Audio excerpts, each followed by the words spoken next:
Bismillahirrahmanirrahim.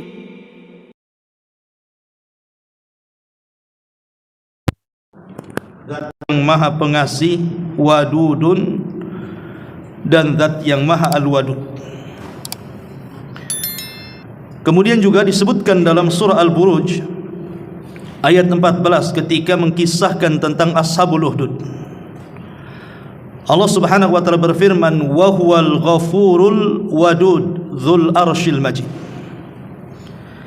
Dialah zat yang Al-Ghafur, yang maha pengampun, Al-Wadud, dan juga Ismullah Al-Wadud.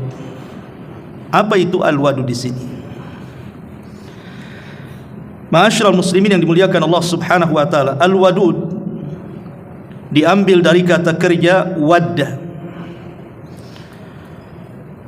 Dan kalimat wadda itu artinya cinta. Makanya ketika Allah Subhanahu wa taala bercerita, atau Nabi sallallahu alaihi wasallam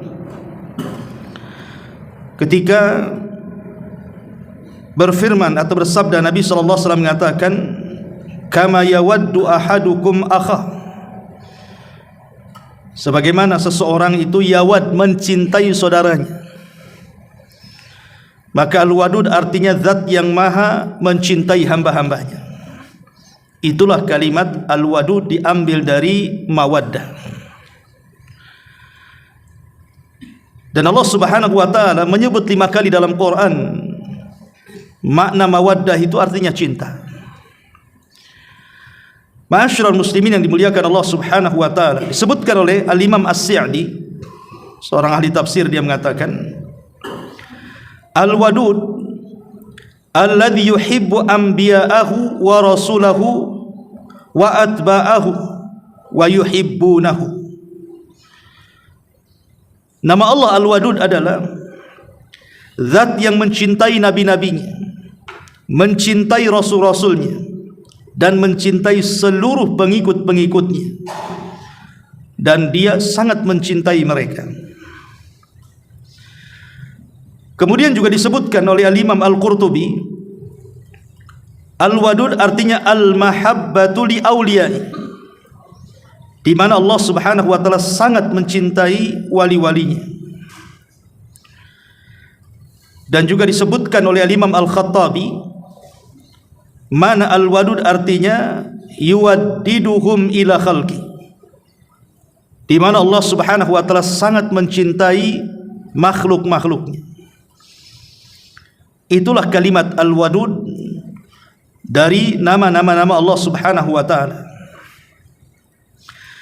Ma'asyiral muslimin yang dimuliakan Allah Subhanahu wa taala, setelah kita tahu apa makna Al-Wadud, nama Allah Al-Wadud artinya zat yang maha mencintai hamba-hambanya, lebih khusus lagi mencintai nabi-nabinya, rasul-rasulnya, dan para pengikutnya. Maka kita bersyukur kepada Allah Subhanahu wa taala bahwa kita memiliki Tuhan Al-Wadud, zat yang maha mencintai hamba-hambanya.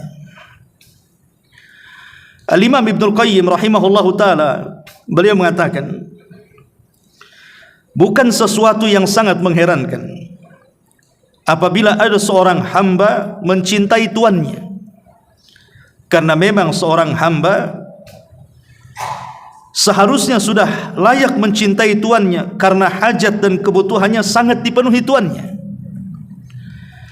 Tetapi yang mengherankan adalah Allah Subhanahu wa taala, dia tidak berhajat dengan kita selaku hambanya, karena dia zat yang maha kaya, dan tidak ada zat yang lebih kaya dibandingkan Allah Subhanahu wa taala. Tetapi walaupun demikian, Allah sangat mencintai hamba-hambanya. Bahkan apabila hamba itu melakukan dosa, diberikan kesempatan untuk bertobat. Ketika dia bertobat, Allah sangat senang dengan tobatnya, dan Allah Subhanahu wa taala sangat mencintainya. Itulah Allah Subhanahu wa taala Al-Wadud. Tentu ada asar keimanannya. Ketika kita mempelajari nama-nama Allah Subhanahu wa taala, bukan hanya sekedar mengenal nama Allah itu Ar-Rahman, Ar-Rahim, Al-Malik, Al-Qudus dan begitu seterusnya. Tapi lebih daripada itu, bahwa ketika kita membaca nama-nama Allah dan mempelajarinya itu harus ada asar keimanan. Apa sih pengaruh iman ketika kita ini mengimani bahwa Allah Subhanahu wa taala Al-Wadud, bahwa Allah itu zat yang maha mencintai hamba-hambanya. Yang pertama, bahwa Allah Subhanahu wa taala adalah zat alladzi yu'ti man yuhib wa ma la yuhib. Ingat bahwa Allah Subhanahu wa taala adalah zat yang memberikan nikmat-nikmatnya kepada yang Dia cintai atau kepada yang Dia tidak cintai. Artinya Allah Subhanahu wa taala memberikan nikmat itu baik kepada orang-orang yang beriman ataupun kepada orang kafir. Tetap Allah akan anugerahkan nikmatnya kepada mereka, walaupun di atas kekafiran mereka. Dan Allah Subhanahu wa taala setiap sepertiga malam akhir bahkan menawarkan kekuasaannya kepada hamba-hambanya. Nabi SAW mengatakan, idza madha syatrul laili aw thuluthahu yanzilullahu tabaraka wa ta'ala ila sama'id dunya. Apabila malam sudah sampai kepada separuhnya atau mungkin lebih sepertiganya, maka Allah Subhanahu wa taala akan turun ke langit dunia kemudian mengatakan, hal min sa'ilin yu'ta wa hal min da'in yustajabu lahu wa hal min mustaghfirin yughfar lahu hatta yanfajira as-subh. Maka Allah Subhanahu wa taala mengatakan, siapa di antara kalian yang meminta, maka aku akan beri. Siapa di antara kalian yang berdoa, maka aku kabulkan doa-doanya. Dan siapa di antara kalian yang meminta ampun, maka aku ampuni dosa-dosanya. Lihat saking cintanya Allah Subhanahu wa taala kepada kita. Maka Allah Subhanahu wa taala setiap malam, khususnya sepertiga malam akhir, menawarkan kekuasaannya. Dan tidak ada di dunia ini sekaya apapun seorang raja itu menawarkan kekuasaannya kepada rakyatnya atau menawarkan kekayaannya kepada rakyatnya, sekaya apapun setiap hari, kecuali Allah Subhanahu wa taala. Itu bentuk cintanya Allah kepada makhluknya. Jadi kalau kita umpamanya berhajat sesuatu kepada Allah Subhanahu wa taala, tinggal bangun tengah malam atau ambil sepertiga malam akhir meminta kepada Allah. Karena Allah Subhanahu wa taala sendiri yang menawarkan, siapa yang meminta ku kasih, siapa yang berdoa ku ijabah, dan siapa yang minta ampun ku ampuni dosa-dosanya. Itu tidak lain daripada athar kalimat Al-Wadud. Ini pengaruh kalimat Al-Wadud bahwa Allah mencintai hambanya. Tapi tentu ketika Allah Subhanahu wa taala mencintai hambanya, apakah dia mukmin ataukah kafir, itu sebatas dunianya. Karena Allah Subhanahu wa taala tidak mencintai kecuali orang yang beriman secara khusus. Tapi secara umum Allah akan berikan siapapun yang meminta kepadanya, apakah anda mukmin atau kafir. Tapi Allah tidak akan memberikan secara khusus kecintaannya kecuali orang-orang yang beriman. Makanya dari sini kita petik pelajaran bahwa sekaya apapun manusia itu bukan tanda khusus bahwa dia dicintai Allah, dan yang tidak mendapatkan kekayaan tanda bahwa dia tidak dicintai Allah. Tidak. Karena Allah memberi kepada yang dicintai dan kepada yang tidak dicintai. Karena ada orang yang mengatakan bahwa kalau mereka diberikan kekayaan, mereka menganggap bahwa Allah memuliakannya. Tapi kalau diberikan kefakiran, dia mengatakan Allah sedang menghinakannya. Tidak, kaya itu bukan tanda sayang khusus atau cinta khusus Allah kepada hambanya. Tidak. Karena kekayaan itu bersyirikat antara mukmin dan kafir. Ma'asyiral muslimin yang dimuliakan Allah Azza wa Jalla. Kemudian yang kedua, asar keimanannya dari kalimat Al-Wadud adalah Allah alladzi yasturul ibad atau yasturu ibadah. Tanda Allah Subhanahu wa taala cinta dan sayang atau Al-Wadud kepada hambanya adalah di mana Allah Subhanahu wa taala telah menutup aib-aib hambanya. Sebab kalau Allah sanggup atau Allah mau, pasti Allah akan bongkar hambanya. Tetapi Allah subhanahu wa ta'ala tidak pernah membongkar aib hambanya. Itu tanda cintanya Allah kepada kita. Maka disebutkan oleh Imam Ahmad dalam kitab Az-Zuhud, qila li ahadi salihin, dikatakan kepada salah seorang yang saleh, kaifa asbahta, bagaimana hidupmu di pagi hari? Qala, dia mengatakan, asbahtu baina ni'mataini, aku bangun di pagi hari dan sudah disuguhkan kepadaku dua nikmat yang paling besar. La adri ayyuhuma afdal, aku tidak tahu mana di antara dua nikmat ini yang lebih afdal kepadaku. Kemudian dia mengatakan, yang pertama, dzunubun sataraha Allah, dosa-dosa yang Allah tutupi. Fala yastati'u an yu'ayyirani biha ahad, di mana tidak ada seorang pun yang tahu dan yang bisa mencela diriku karena dosa-dosaku, karena Allah sudah tutup dosa-dosaku. Kemudian yang kedua, wa mawaddatun qadhafaha Allahu fi qulubil ibad wa lam yablughuha amali, dan perasaan cinta yang Allah tanamkan kepada hati hamba-hambanya, di mana kecintaan itu sampai sebelum aku melakukan sesuatu. Jadi sini ada dua perkara, dua nikmat yang selalu disyukuri oleh para ulama salaf dulu. Pertama, dosa yang Allah tutupi sehingga tidak ada orang yang tahu, sehingga ketika orang tidak tahu tidak ada yang mencelanya. Dan ini sebuah nikmat yang sudah saya jelaskan. Di antara nama-nama Allah subhanahu wa ta'ala ada As-Sittir. Allah itu zat yang maha menutup aib. Dan kita tahu bahwa ketika Allah subhanahu wa ta'ala menutup aib hamba-hambanya, maka Allah subhanahu wa ta'ala sedang memberikan kesempatan kepada hamba-hambanya untuk bertobat dari dosa-dosanya. Apakah dia mau menerima bertobat kepada Allah, ataukah justru semakin jauh dosa dia kepada Allah subhanahu wa ta'ala, baik dosa itu yang tampak ataupun yang tersembunyi, Allah tutup. Adapun dosa-dosa yang tampak, ya dosa mata. Mata kita memandang yang haram, telinga kita mendengar yang haram, kaki kita melangkahkan yang haram, dan begitu seterusnya. Seperti umpamanya Anda safar, kemudian Anda melakukan dosa ketika safar. Ketika pulang dari safar, orang tidak tahu Anda melakukan dosa saat safar, sehingga orang tidak tahu. Disangkanya Anda sudah safar, pulang safar, selesai. Siapa yang menutup dosa-dosa selama kita safar? Kita melakukan dosa kalau bukan karena Allah subhanahu wa ta'ala. Atau dosa-dosa yang disembunyikan dalam hati kita, seperti hasad, dengki, dendam. Terkadang saya tidak suka dengan Anda, tapi ketika berjumpa saya bisa senyum, dan Anda tidak tahu kalau saya sedang dendam. Siapa yang menutup ini kalau bukan karena Allah subhanahu wa ta'ala? Tapi dosa hati pun sewaktu-waktu bisa tampak di tiga kesempatan. Pertama, ketika marah. Orang ketika marah itu biasanya nampak tuh dosa-dosa hatinya. Yang kedua, ketika hasad, orang itu akan tampak tuh dosa-dosa hatinya. Yang ketiga, saat bermuamalah. Ma'asyiral muslimin yang dimuliakan Allah subhanahu wa ta'ala, tapi umumnya Allah subhanahu wa ta'ala telah menutup dosa hamba-hambanya, dan ini sebuah nikmat, dan itu adalah pengaruh daripada nama Allah Al-Wadud, bahwa Allah sayang dan cinta dengan hamba-hambanya. Ini yang kedua.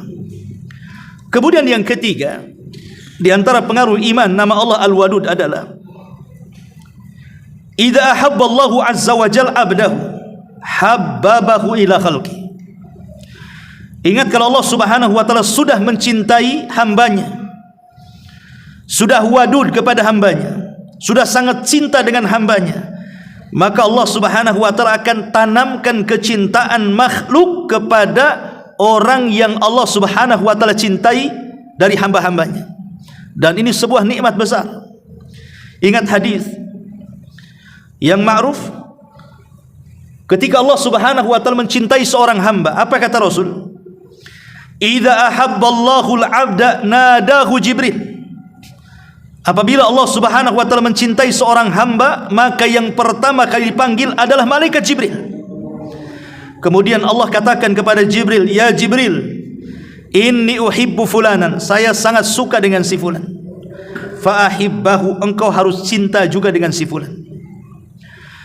Fayuhibbuhu Jibril, maka dengan sebab itulah maka Jibril pun mencintai orang yang Allah cintai. Cukup sampai di sini tidak? Jibril pun mengundang seluruh malaikat yang ada di langit dan di bumi.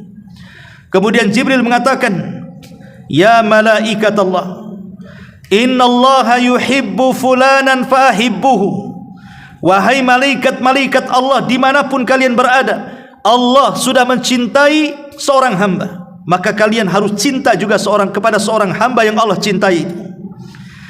Fayuhibbuhu ahlus sama, maka seluruh penduduk langit, maksudnya para malaikat, mencintai hamba yang dicintai Allah subhanahu wa ta'ala. Kemudian apa yang terjadi? Thumma yudha'u lahul qabul fil ardi. Ketika Allah cinta dengan si fulan, kemudian merambat kepada Jibril juga mencintainya, kemudian merambat kepada seluruh malaikat mencintainya, maka Allah akan tanamkan kepada penduduk bumi untuk juga mencintainya. Lihat bagaimana Allah subhanahu wa ta'ala terkadang mencintai kita itu sebelum kita mencintai Allah. Allah itu mencintai hamba-hambanya sebelum kita mencintainya. Kalau kita akan cinta dengan seseorang karena dia cinta dengan kita.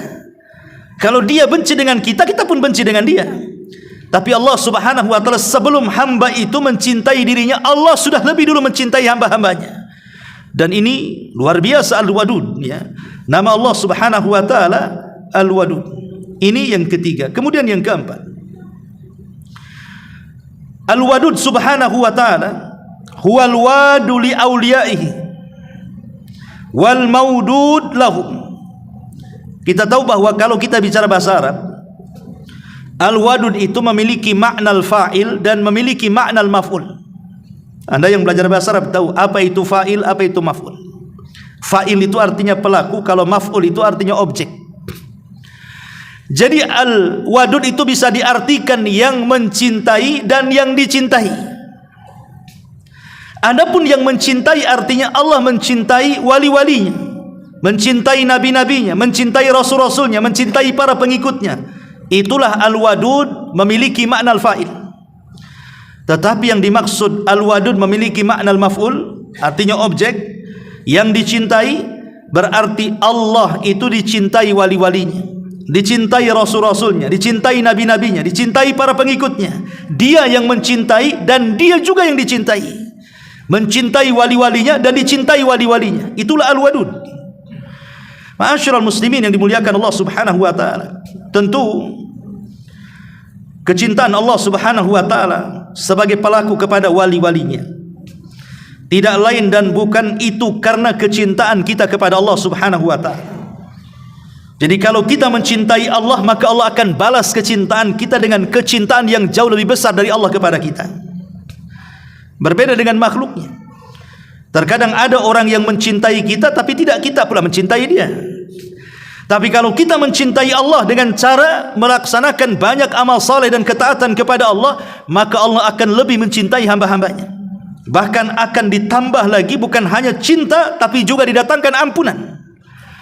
Allah subhanahu wa ta'ala berfirman dalam surah Al-Imran 31, Qul in kuntum tuhibbunallah fattabi'uni yuhibbukumullah wa yaghfir lakum dhunubakum wallahu ghafurur rahim. Katakan ya Muhammad, jika kalian mencintai Allah, ikuti aku, maka Allah akan cinta kepada kalian, bahkan Allah akan ampuni dosa-dosa kalian, karena Allah zat yang maha pengampun lagi maha pengasih. Artinya ketika kita mencintai Rasul, itu syarat kecintaan kita kepada Allah. Dan kalau kita sudah mengikuti Rasul, berarti Allah akan cinta dengan orang yang mengikuti Rasul, bahkan lebih daripada itu mengampuni dosa-dosanya. Itulah kecintaan lebih Allah kepada hamba-hambanya. Ma'asyiral muslimin yang dimuliakan Allah subhanahu wa ta'ala. Dan tentu cinta kepada Rasul, sering saya ulang-ulang, bukan hanya sekedar di lisan, bukan hanya sekedar di perbuatan, tapi lebih daripada itu, cinta kepada Rasul itu harus diletakkan juga dalam hati. Jadi antara hati dan perbuatan itu selaras. Karena ada orang-orang yang secara zahir Dia mengikuti Nabi SAW, tapi secara batin tidak ada kecintaan. Ataupun sebaliknya, batinnya penuh dengan kecintaan, tapi lahirnya tidak menunjukkan kalau dia cinta. Saya contohkan, Abu Talib, paman Nabi SAW. Tidak diragukan lagi dalam sejarah, tidak ada manusia dari kerabat Nabi SAW yang paling mencintai Rasul melebihi Abu Talib. Tidak ada manusia yang lebih mencintai Rasul melebihi Abu Talib. Bayangkan saja, di atas kekufuran dia membela Nabi SAW sampai menghabiskan seluruh waktu, tenaga dan biayanya, sampai dikepung oleh 18 kabilah dipimpin Abu Jahal kabilahnya selama 3 tahun sampai kelaparan. Kenapa Abu Talib sampai kemudian mati-matian membela Nabi SAW? Karena Abu Talib itu cinta dengan Rasul dan dicintai Rasul. Pertanyaannya, apakah kecintaan Abu Talib kepada Nabi SAW bermanfaat bagi dia di akhirat? Tidak juga, karena Abu Talib masuk neraka, bahkan dikekalkan pula di neraka. Walaupun diringankan azabnya, tapi Abu Talib tidak keluar dari neraka. Artinya dari sini kecintaan Abu Talib kepada Nabi SAW tidak ada guna. Kenapa? Karena kecintaan Abu Talib itu hanya sekedar cinta dalam hati saja. Dia ungkapkan kecintaan hatinya kepada Nabi SAW, tapi secara perbuatan dia tidak mengikuti agama Nabi SAW dan tidak mau mengucapkan 2 kalimat syahadat. Ini nasibnya Abu Talib nih. Tapi di sana ada secara perbuatan itu, nampaknya dia suka dengan Rasul karena mencintai dan nampak mengikuti sunnah Nabi, tapi hatinya dipenuhi dengan kebencian kepada Rasul. Siapa? Orang-orang munafik. Abdullah ibn Ubay ibn Salul, tokoh munafik Madinah. Dia solat di belakang Rasul, sedekah dengan Rasul, jihad dengan Rasul, tapi dalam hatinya dipenuhi kebencian kepada Rasul. Maka Allah Subhanahu wa ta'ala mengatakan kecintaan yang tampak dari si Abdullah ibn Ubay ibn Salul tidak ada guna, karena Allah sediakan neraka yang paling dalam, di mana Allah turunkan ayat untuk dia, innal munafikina fi darkil asfali minan nar. Orang-orang munafik itu diletakkan di intip neraka yang paling dalam tuh. Artinya model kecintaan Abdullah ibn Ubay ibn Salul ditolak, model kecintaan Abu Talib juga ditolak. Karena yang satu menampakkan perbuatan tapi tidak ada kecintaan dalam hatinya, yang satunya pula terbalik. Jadi kecintaan yang sesungguhnya adalah yang menggabungkan dua-duanya. Kalau secara hati kita cinta dengan Rasul, secara perbuatan jangan melakukan bid'ah. Jangan melakukan hal-hal yang tidak dicontohkan oleh Nabi SAW, supaya selaras antara hati dan perbuatan. Itulah yang difirmankan oleh Allah dalam surah Al-Imran 31 ini. Kata Hasan Al-Basri rahimahullahu ta'ala, ada sebuah kaum yang mereka mengklaim bahwa mereka cinta dengan Rasul, maka Allah turunkan Al-Imran 31 untuk membuktikan kecintaannya. Qul, katakan ya Muhammad, in kuntum tuhibbunallah, jika kalian mencintai Allah, fattabi'uni, ikuti aku. Ikut dengan Rasul atau tidak? Kalau ikut dengan Rasul, maka Allah mengatakan yuhibbukumullah, Allah akan cinta juga dengan kalian. Allah tambah lagi, wa yaghfir lakum dzunubakum, Allah akan ampuni juga dosa-dosa kalian. Maka dari sini bahwa di antara athar al-wadud, pengaruh Allah itu al-wadud, zat yang maha mencintai hamba-hambanya. Ketika kita berusaha untuk mencintai Rasul, maka akan datanglah kecintaan itu kepada hambanya. Ini yang keempat. Yang kelima, ma'asyiral muslimin yang dimuliakan Allah Subhanahu wa ta'ala, di antara pengaruh kecintaan Allah juga kepada hamba-hambanya disebutkan dalam hadis qudsi.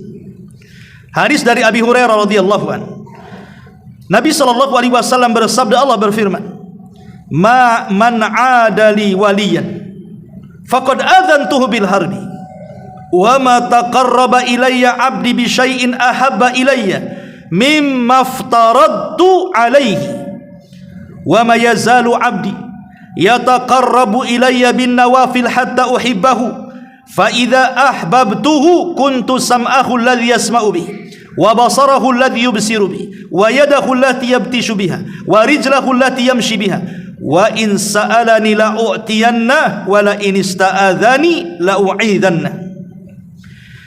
Allah Subhanahu wa taala mengatakan, barang siapa yang memusuhi wali-waliku, kata Allah, maka sungguh aku mengumandangkan perang dengan siapapun yang memusuhi wali-waliku. Dan tidaklah seorang hamba mendekatkan kepadaku dengan sesuatu yang telah aku wajibkan kepadanya, melainkan aku akan mencintainya. Dan tidaklah seorang hambaku yang senantiasa mendekatkan diri kepadaku setelah melaksanakan yang wajib dengan yang sunnah-sunnah, maka aku akan semakin cinta dengan dia. Apabila aku sudah cinta dengan dia, kata Allah, aku akan menjadi pendengarannya, aku akan menjadi penglihatannya, aku akan menjadi tangannya, aku akan menjadi kakinya. Dan apabila dia meminta kepadaku, pasti ku beri. Dan apabila dia meminta perlindungan kepadaku, pasti ku lindungi dia. Lihat bagaimana pengaruh nama Allah Al-Wadud ini. Apabila Allah sudah cinta dengan hamba-hambanya, maka Allah Subhanahu wa ta'ala akan menjadi pendengaran, penglihatan, tangan, kaki, di mana Allah artinya senantiasa membela, mengawasi, dan terus menjaga dan mencukupkan hamba-hambanya. Dan ini luar biasa, ya. Tentu dengan cara bukan hanya melaksanakan kewajiban, tapi juga melaksanakan yang sunnah-sunnah. Jadi kalau solat itu ada solat wajib, ada solat sunnah. Kalau zakat itu ada zakat wajib, ada sedekah sunnah. Kemudian kalau puasa itu ada puasa wajib, ada puasa sunnah. Maka kalau ingin lebih mencintai atau dicintai Allah Subhanahu wa ta'ala, bukan hanya mencukupkan yang wajib, tambah juga dengan yang sunnah. Sebab itulah Allah Subhanahu wa ta'ala akan menjadi pendengaran, penglihatan, tangan, kaki. Dan apabila kita meminta perlindungan, pasti Allah akan beri dan Allah akan lindungi. Dan itu konsekuensi dari orang-orang yang senantiasa menjalankan sunnah Nabi sallallahu alaihi wasallam. Ini yang keenam, yang kelima. Kemudian yang keenam, ma'asyiral muslimin yang dimuliakan Allah Subhanahu wa taala. Dan akan tampak lagi kecintaan Allah Subhanahu wa taala kepada hamba-hambanya, bukan hanya sekedar di dunia, tapi juga dalam kuburnya, di mana Allah Subhanahu wa taala akan meluaskan kuburnya. Allah akan membukakan pintu sorga dan diarahkan kepada kuburannya. Allah akan memberikan penerangan dan cahaya di atas kuburnya, dan Allah akan memberikan banyak nikmat di atas kuburnya. Dan itu bentuk cinta Allah kepada hamba yang beriman. Dan lebih daripada itu adalah kelak di akhirat. Salah satu contohnya adalah kisah tentang orang yang terakhir masuk sorga, tentu juga terakhir keluar dari neraka. Bagaimana kisahnya? Disebutkan di dalam hadis yang sahih, di mana orang yang terakhir keluar dari neraka adalah orang yang sudah menjadi abu dan arang. Kemudian Allah ambil abu itu, kemudian Allah letakkan di sungai kehidupan. Maka kemudian terangkai lagilah jasad orang yang terakhir keluar dari api neraka itu. Tapi neraka belum jauh dari dirinya. Maka dia pun berusaha untuk menjauh daripada neraka. Kemudian dari kejauhan dia melihat ada pohon. Pohon itu penuh dengan buah-buahan, kemudian di sampingnya ada mata air yang mengalir. Itulah yang dicita-citakan oleh seluruh penduduk neraka. Kita tahu bahwa di antara penyesalan penduduk neraka itu, pertama mereka meminta kepada Allah agar dikembalikan ke dunia, tetapi Allah tolak. Kemudian yang kedua, ketika Allah menolaknya, maka mereka akan meminta kepada malaikat Malik agar Allah Subhanahu wa taala mengeluarkan mereka dari neraka, atau agar mereka dimatikan saja, tidak perlu hidup lagi. Tapi malaikat Malik menolaknya.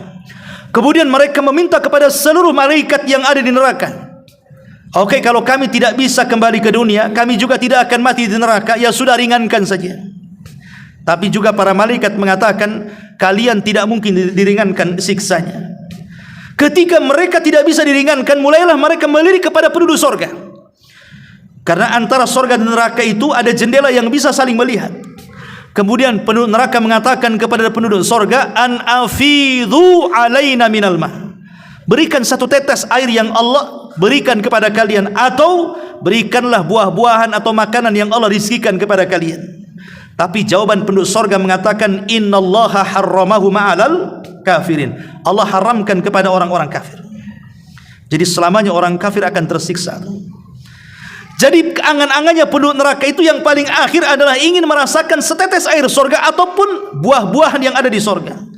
Makanya orang yang terakhir keluar dari neraka ini, ketika melihat pohon yang penuh dengan buah-buahan dan di situ ada aliran sungai, maka dia ingin memakan dan meminumnya. Masalahnya sangat jauh sekali dan dia pun sudah lelah, tidak bisa menjangkau pohon itu. Maka Allah Subhanahu wa taala datang kemudian mengajak dialog dan mengatakan, ya hambaku, kira-kira nih kalau engkau ingin sesuatu, kira-kira apa yang engkau inginkan? Kemudian dia mengatakan, ya Rabb, dekatkan aku ke pohon itu, katanya. Aku ingin makan buah-buahannya dan aku ingin minum dari sumbernya. Kemudian Allah mengatakan, baik, kalau seandainya aku dekatkan kau ke pohon itu, engkau tidak akan meminta lagi. Maka dia berjanji kepada Allah untuk tidak meminta lagi. Akhirnya Allah dekatkanlah, makanlah dia dari buah-buahan di situ dan minumlah dia dari sumbernya. Dan itu kelezatan yang luar biasa karena baru pertama dia makan dan minum. Masalahnya, kemudian dia melihat ada pohon yang jauh lebih besar lagi, ada sumber yang jauh lebih deras lagi. Sebab kalau dia di situ saja, bisa saja kemudian habis buah-buahannya ataupun sulit sumbernya. Maka dia mengatakan, ya Rabb, bisa enggak kau pindah aku ke pohon yang sana, katanya. Maka Allah yang mengatakanlah, bukankah sudah berjanji kalau ku dekatkan ke pohon ini kau tidak akan minta lagi? Kemudian dia mengatakan, ya Rabb, ini janji yang kedua, aku janji tidak akan minta lagi. Akhirnya dekatkanlah kemudian ke pohon yang kedua. Dia pun merasakan nikmat yang jauh lebih nikmat dibandingkan pohon yang ke pertama tadi. Kemudian ada pohon yang ketiga lagi. Dia mengatakan, ya Rabb, dekatkan aku ke pohon itu, aku janji tidak akan minta lagi. Kata Allah, kau janji? Ya, janji. Ini yang terakhir, kata Allah. Akhirnya Allah kabulkan. Rupanya di balik pohon yang ketiga itu adalah pintu surga. Jadi akhirnya kemudian setelah di pohon yang ketiga, dia coba mendekati pintu surga, kemudian ngintip di celah-celahnya itu. Kemudian mengatakan, ya Rabb, bisa enggak aku masukkan ke dalam surga? Kata Allah, kau sudah janji 3 kali. Kalau aku kabulkan, kau tidak akan minta lagi. Tetapi kemudian dia mengatakan, ya Rabb, masukkan aku ke surga, masukkan aku ke surga. Kemudian Allah mengatakan, baik, sekarang berangan-anganlah setinggi hayalanmu, aku akan kabulkan. Maka dia mengatakan, ya Rabb, jangan engkau mengolok-olok hambamu, kau kan Rabb semesta alam, katanya. Allah mengatakan, sudah, berangan-anganlah sejauh angan-angan. Akhirnya hamba ini berangan-angan sampai full angan-angannya, sudah tidak ada lagi. Kemudian tiba-tiba Allah Subhanahu wa taala mengatakan, baik, aku akan berikan engkau 10 kali lipat dari angan-anganmu. Dibukalah pintu sorga, kemudian dia masuk ke dalam sorga seolah-olah dia yang pertama masuk sorga, yang lain itu belum masuk. Padahal yang terakhir itu. Saking indahnya, ya. Dan ini bentuk bagaimana Allah Subhanahu wa taala Al-Wadud, memberikan nikmat yang luar biasa kepada hamba-hambanya, baik di dunia, di kuburan, ataupun kelak pada hari kiamat, dimasukkan ke dalam surga. Ma'asyiral muslimin yang dimuliakan Allah Subhanahu wa taala, itulah pengaruh-pengaruh Al-Wadud. Baik, bagaimana sekarang alamat kecintaan Allah kepada hambanya? Jadi kalau seandainya Allah Subhanahu wa taala mencintai kita, itu apa sih alamatnya? Kalau kita ini dicintai oleh Allah Subhanahu wa taala, kan harus ada alamatnya. Sebagaimana umpamanya tetangga senang dengan kita, ya pasti ngasih hadiah. Kalau ketemu senyum, nyapa, kan begitu.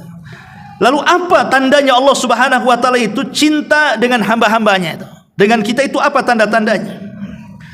Ma'asyiral muslimin yang dimuliakan Allah Subhanahu wa taala, di antara tanda-tandanya adalah Allah Subhanahu wa taala akan menguji hamba-hambanya.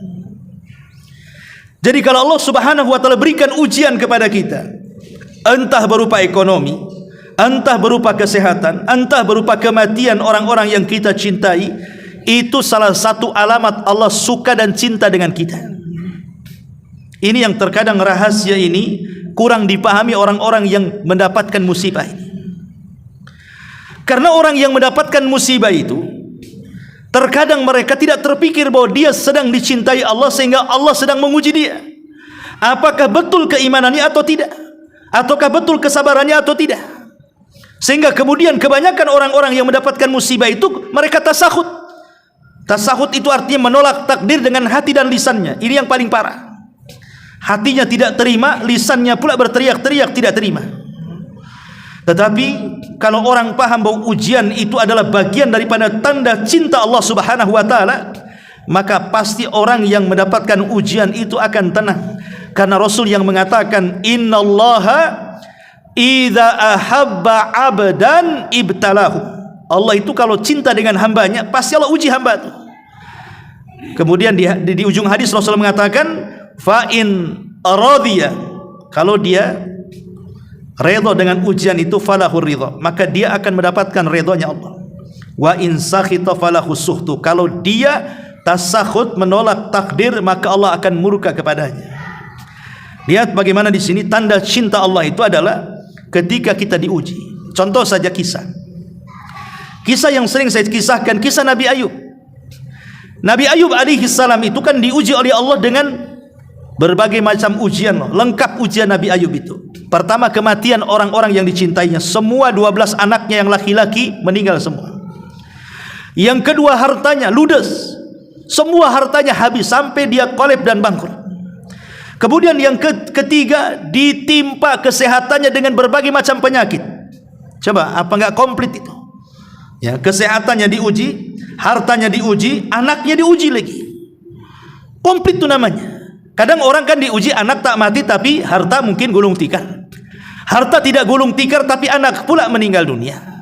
Atau boleh jadi anak bagus, harta bagus, dia pula sakit. Itulah ujian manusia. Lah Nabi Ayub itu tiga-tiganya diuji tuh.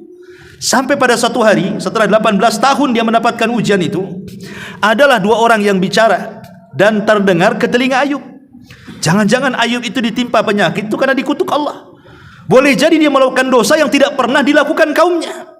Kedengaran Nabi Ayub. Dia seorang nabi, tidak mungkin melakukan dosa. Akhirnya dia sedih dan memanjatkan doa kepada Allah, Rabbi inni massaniya dzur wa anta arhamur rahimin. Ya Rabb, aku tahu musibah yang kau berikan kepada aku tahu ini datang dari kamu, dan aku yakin juga tidak mungkin engkau memberikan ujian itu kecuali karena sayangmu kepada hambamu Ayub ini. Jadi Ayub mengatakan, dan ini pelajaran kepada kita bahwa terkadang ujian itu tanda sayang Allah kepada kita. Tanda sayang Allah kepada kita adalah dengan diberikan ujian. Karena nanti pada hari kiamat, orang-orang yang sehat di dunia itu cemburu dengan orang-orang yang di dunia banyak ujiannya kemudian sabar. Itu di akhirat mereka mendapatkan pahala yang sangat besar sekali. Sehingga orang-orang yang sehat itu ketika di dunia kemudian meninggal dunia, mereka mengatakan, Ya Rabb, andai kata kau kembalikan kami ke dunia, kami siap dikelupaskan kulit kami dari tulang kami agar kami mendapatkan hal yang sama dengan mereka. Itu kalau seandainya orang-orang yang diuji itu sabar. Maka tanda sayang Allah kepada hamba adalah ketika hamba itu banyak diberikan ujian oleh Allah Subhanahu wa taala. Ini yang pertama. Kemudian yang kedua, di antara tanda sayang adalah taufiquhu lil iman. Allah berikan taufik keimanan. Boleh jadi mungkin semangat dia bertobat, semangat dia taat, semangat dia salat, semangat hadiri majelis ilmu, semangat dia berbuat baik. Pokoknya iman menggerakkan semua badannya. Karena ingat bahwa iman kalau sudah menancap dalam hati, iman itulah yang menggerakkan seluruh badan untuk melakukan amal soleh. Makanya selalu kata iman itu didahulukan sebelum amal soleh. Wal asri innal insana lafi khusrin illa alladzina amanu wa amilus shalihat. Kemudian juga Allah mengatakan dalam Al-Quran, wa'adallahu alladzina amanu wa amilus shalihat. Hampir dalam Quran itu selalu digandengkan antara iman dan amal soleh, dan iman didahulukan sebelum amal soleh. Kenapa? Karena yang menggerakkan amal soleh itu adalah iman. Kalau iman sudah tertancap dalam hati, maka semua anggota badan tergerakkan untuk melakukan kebaikan. Maka mintalah iman supaya ditanamkan dalam hati. Bahkan lebih daripada itu, terkadang beratnya musibah itu akan hilang dengan ketebalan iman dalam dada. Ingat perkara Bilal. Bilal ini di masa Umar bin Khattab radhiyallahu an, dia bercerita di hadapan kaum muslimin. Ketika itu Umar bernostalgia dengan sahabat-sahabat yang senior, terutama sahabat-sahabat muhajirin, yang ketika periode Mekah di awal-awal mereka mendapatkan siksa, seperti Khabbab ibn Arad, Bilal ibn Rabah, Zunairah, Abdullah ibn Mas'ud, dan banyak sahabat yang merasakan siksa orang-orang kafir Quraisy itu. Lah salah satunya Bilal. Lah Bilal ini kan orang yang paling tahan. Ketika orang lain tidak tahan seperti Ammar tidak tahan. Terpaksa dia mengeluarkan kalimat kufur. Walaupun kemudian turun ayat boleh mengucapkan kalimat kufur asal hatinya penuh dengan keimanan dan dia terpaksa mengucapkannya. Tapi Bilal tidak. Dia disuruh memuji patung-patung Lata, Uzza, Manat, dia tolak dan dia mengatakan Ahadul Ahad. Maka tukang pecut Bilal itu, dia tidak akan berhenti mencambuk Bilal sampai dia lelah letih. Yang dicambuk tenang-tenang saja. Sehingga kemudian Bilal ditanya, wahai Bilal, bagaimana engkau bisa bertahan dari cambukan orang yang mencambuk dirimu dan seolah-olah kami tidak merasakan apa yang dicambuk kepada badan? Inilah jawaban Bilal. Dia mengatakan, sesungguhnya aku berusaha untuk mencampurkan antara halawatul iman wa mararatil adab. Aku berusaha untuk mencampurkan antara lezatnya keimanan dan pedihnya siksaan. Coba aku campurkan. Rupanya lezatnya keimanan lebih unggul dibandingkan peritnya siksaan. Makanya aku tidak merasakan, katanya. Artinya kalau orang terkena musibah, musibah apa saja, kalau keimanan itu tumbuh dengan baik, maka terkadang musibah itu akan lewat begitu saja. Tapi kalau lemah imannya kemudian mendapatkan musibah, itu rasanya musibah itu sebuah bencana bagi dia. Seolah-olah Allah jadi objek celaan bagi dia. Ya. Makanya di sini di antara tanda Allah mencintai kita adalah taufiquhu lil iman. Allah memberikan taufik kepada keimanan. Kemudian yang ketiga, himayatu minal fitani wasyahwat. Allah akan jaga dari berbagai macam fitnah dan juga godaan-godaan syahwat. Makanya Nabi SAW mengatakan as-sa'idu liman junnibal fitan. Orang yang bahagia adalah orang yang dijauhkan fitnah dari dia. Karena manusia tidak mungkin menjauh dari fitnah. Macam mana caranya kita jauh dari fitnah? Tidak bisa kita menjauh dari fitnah itu. Dalam rumah ada fitnah, di luar rumah ada fitnah, di jalan ada fitnah, di pasar, di kantor, di tempat pekerjaan, pasti ada fitnah. Tidak mungkin tidak ada fitnah. Dan tidak mungkin keluar dari fitnah. Makanya kenapa Rasul mengatakan orang yang paling bahagia itu yang fitnah menjauh dari kita, bukan kita yang menjauh dari fitnah. Karena kalau kita menjauh dari fitnah mustahil. Fitnah yang menjauh dari kita dan Allah yang menjauhkannya. Makanya saya teringat ucapan Buya Hamka, ya, ketika dia berdakwah di daerah yang di situ penuh dengan maksiat. Jadi dia safar ke barat. Sesampainya kemudian di barat sana, kemudian dia selama 1 minggu di sana pulang ke Indonesia.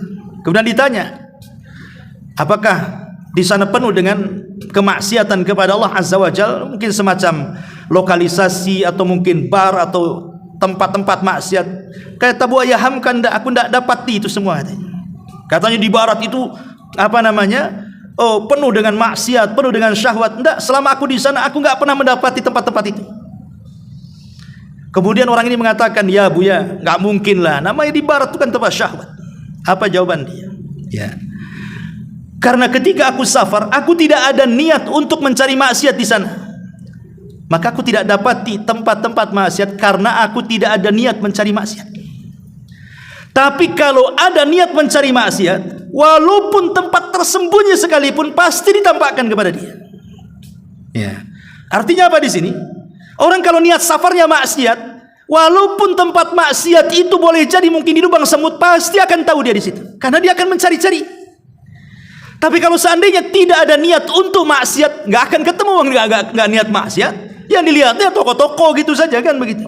Lah itulah orang yang bahagia ketika fitnah dijauhkan dari kita, bukan kita menjauh dari fitnah. Maka di antara tanda daripada tanda-tanda Allah sayang dengan kita adalah himayatuhu minal fitani wasyahwat. Ketika kita dilindungi dari berbagai macam fitnah dan juga syahwat. Ini juga yang keempat. Kemudian yang kelima, idkhalur rifqi wal lin ala qalbihi. Allah masukkan kelembutan dalam hatinya. Nabi SAW mengatakan, innallaha idza ahabba ahla baitin udkhila alaihim rifqa. Allah kalau mencintai sebuah penghuni rumah, maka Allah akan masukkan ke dalam rumah itu kelembutan. Suami lembut kepada istri, istri lembut kepada suami, orang tua lembut kepada anak, anak pula lembut kepada orang tuanya. Itulah tanda cinta. Jadi betul-betul rumah tangga itu menjadi sakinah, mawaddah dan rahmah. Maka tanda rumah tangga dicintai itu ketika muncul kelembutan itu. Berarti ya cek saja rumah tangga kita. Apakah kita yang keras kepada istri atau istri pula keras dengan kita? Apakah orang tua keras sama anak atau anak pula keras kepada orang tuanya? Maka karena ini diantara Allah memasukkan cinta kepada penghuni rumah itu ketika di situ Allah tampakkan kelembutannya satu keluarga itu. Ini yang kelima. Kemudian yang keenam, ta'jilul uqubati lahu fid dunya qabla al-akhirah. Tanda Allah Subhanahu wa taala cinta dengan hamba-hambanya adalah ketika Allah Subhanahu wa taala menyegerakan siksanya di dunia dan tidak di akhirat. Jadi sengaja Allah segerakan di dunia untuk di akhirat tidak disiksa lagi. Dan itu tanda cinta. Dan itu berdasarkan sebuah hadis, Nabi mengatakan ahabbun nas ilallah. Afwan di sini. Di antaranya adalah kata para ulama wa adamul istidrajihi bin ni'am. Jadi ta'jilul uqubati lahu fid dunya qabla al-akhirah, disegerakan ukubahnya di dunia sebelum akhirat, wa adamul istidrajihi bin ni'am, dan tidak diberikan istidraj dalam sebuah kenikmatan, wa taufiquhu li khidmatin nasi wa i'anatihim, dan taufik dari Allah sehingga dia mudah untuk berbuat baik kepada manusia. Rasul mengatakan ahabbun nas ilallahi anfa'uhum linnas. Manusia yang paling dicintai Allah adalah manusia yang bermanfaat untuk manusia yang lainnya. Jadi sini disebutkan 3 perkara kata para ulama. Pertama, disegerakan siksanya di dunia. Boleh jadi dengan sakit, dengan kefakiran, dengan kecemasan dan begitu seterusnya. Atau tidak ada istidraj. Istidraj itu artinya diberikan nikmat padahal dia maksiat. Diberikan nikmat padahal dia sedang melakukan dosa. Diberikan nikmat padahal dia tidak pernah bertobat. Itu istidraj artinya. Ataupun yang ketiga, diberikan taufik di sini, mudah membantu manusia. Ini juga diantara tanda Allah Subhanahu wa taala cinta. Dan yang terakhir, taufiquhu li husnul khuluqi wa husnul khatimati. Tanda Allah cinta dengan kita, Allah berikan taufik, kita dibaikkan akhlaknya, dan kita dibaikkan akhir dari kehidupannya, husnul khatimah. Jadi akhlaknya diperbaiki Allah, kemudian akhir hayatnya pun diperbaiki oleh Allah Subhanahu wa ta'ala. Inilah di antara alamat kecintaan Allah Subhanahu wa ta'ala kepada hamba-hambanya. Adapun bagaimana kita mendapatkan alamat-alamat itu, tentu tidak sembarang atau tidak mudah kita ini mendapatkan kecintaan Allah kepada kita, kecuali dia melakukan beberapa amal-amal yang disebutkan para ulama. Pertama, hendaklah dia bertakwa kepada Allah, karena takwa itu sebab di mana Allah Subhanahu wa taala akan mencintai kita. Kemudian yang kedua, ittiba'ul huda, an-nabi sallallahu alaihi wasallam, mencintai Rasul dengan mengikuti petunjuknya. Kemudian yang ketiga, al-qiyam bin nawafil, berusaha untuk banyak melaksanakan sunnah-sunnahnya. Kemudian yang keempat, al-hub wat tazawur wat tabadzul wat tanasufillah, berusaha untuk saling cinta, saling menziarahi, saling memberi nasihat karena Allah Subhanahu wa taala. Karena dalam hadis Nabi SAW mengatakan, haqqat mahabbati lil mutahabaini fiyya, telah tertetapkan kecintaanku bagi orang yang mencintai karenaku, kata Allah. Kemudian yang kelima tadi sebutkan as-sabru indal bala, sabar ketika mendapatkan ujian. Kemudian yang nomor 6, dawamu dzikrillahi azza wajal, senantiasa berzikir kepada Allah Subhanahu wa taala. Kemudian di nomor 7, itsar, lebih mendahulukan orang lain dibandingkan dirinya sendiri, seperti orang-orang Ansar, mereka mendahulukan muhajirin padahal mereka juga dalam kondisi seperti itu. Kemudian mutala'atul qalbi li asma'illahi wa sifati, berusaha untuk merenungkan nama-nama Allah dan sifat-sifatnya. Salah satunya malam ini kita merenungkan nama-nama Allah Al-Wadud. Termasuk juga musyahadatu ni'amihi lidh-dhahirati wal batin. Berusaha merenungkan nikmat-nikmat Allah yang lahir ataupun yang batin. Kemudian yang selanjutnya inkisarul qalbi baina yaday Rabb. Berusaha untuk menundukkan hati di hadapan Allah Subhanahu wa taala, termasuk al-khalawatu billah waqtan nuzulil ilahi. Bersendirian dengan Allah tatkala Allah turun, maksudnya bersendirian di sepertiga malam akhir. Kemudian juga mujalasatul muhibbina sadiqin, bermajlis dengan orang-orang yang baik, orang-orang yang jujur, orang-orang yang mencintai Allah juga, seperti majlis-majlis ilmu. Kemudian al-budu an kulli ma yahulu bainal qalbi wa bainallah, menjauh penghalang hati dengan Allah, jauhi penghalang-penghalang hati antara kita dengan Allah, seperti maksiat sehingga mengeraskan hati dan begitu seterusnya. Kemudian juga berusaha untuk al-ihsan, berbuat baik kepada manusia. Kemudian taubat, innallaha yuhibbut tawabin, karena Allah Subhanahu wa taala suka dengan orang-orang yang taubat, tentu dengan 5 syarat yang ma'ruf. Pertama, berjanji untuk meninggalkan maksiat. Yang kedua, menyesal kenapa dia melakukan maksiat. Yang ketiga, betul-betul dia meninggalkan maksiat. Kalau dia berkaitan dengan hak Bani Adam, maka dikembalikan. Kemudian juga bertobat di waktu yang diterima waktunya, sebelum nyawa di kerongkongan atau sebelum matahari terbit dari arah barat. Kemudian juga at-taharah, senantiasa menjaga kesucian. Karena Allah mengatakan wallahu yuhibbul mutatahirin, Allah suka dengan orang-orang yang menjaga kebersihan. Kemudian tawakal, innallaha yuhibbul mutawakkilin, Allah suka dengan orang-orang yang tawakal. Memang tawakal itu berat, tetapi konsekuensinya adalah Allah akan memberikan kecintaan kepadanya. Kemudian adil, innallaha yuhibbul muqsitin, Allah suka dengan orang-orang yang berbuat adil. Kemudian juga al-qital fi sabilillah, orang-orang yang berperang di jalan Allah Subhanahu wa taala. Kemudian juga jauhi amalan-amalan yang Allah tidak menyukainya.